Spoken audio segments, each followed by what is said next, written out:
Welcome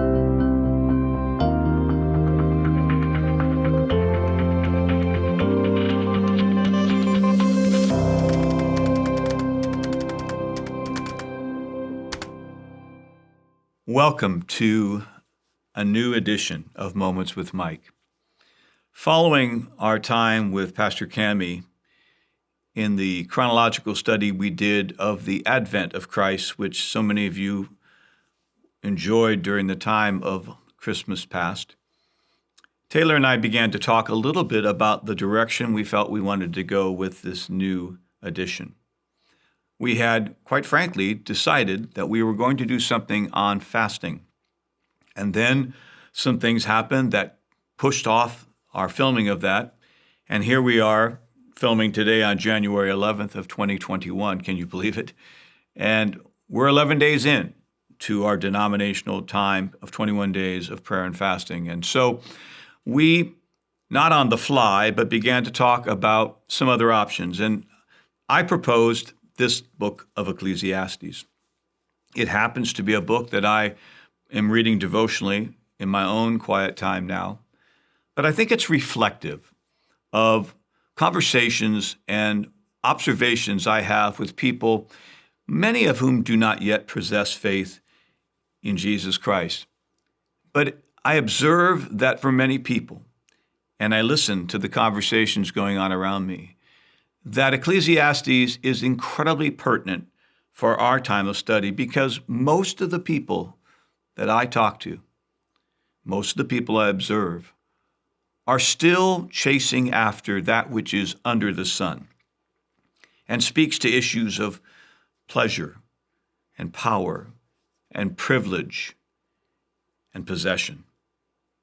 Most people in the world today who lack a biblical worldview, and in fact would lack even a worldview that allows for any sense of transcendence, are caught up in living a life on purely a horizontal plane and embracing then the values of this age, which we read about in Ephesians chapter 2. So for the first few moments of our new study in the book of Ecclesiastes, it's important for us to lay the groundwork, the framework, if you will, of this book, and stress not only its importance, but why it would be significant in the living of our days to have a firm grasp on the truths that it presents. It begins in verse 1 of chapter 1 with a simple introduction which reads like this: "The words of the preacher, the son of David, king in Jerusalem." Now, that is descriptive evidence. Most conservative students of Scripture will point to this book being the third one written by Solomon. The other two, of course, one which bears his name, the Song of Solomon, and the other, the book of Proverbs. They are classically seen as the wisdom books. And yet I would suggest to you that as you and I read through Ecclesiastes, and for that matter, Proverbs or the Song of Solomon, they represent very different stages in the life of Solomon. Proverbs was at an apex of his wisdom and knowledge and understanding.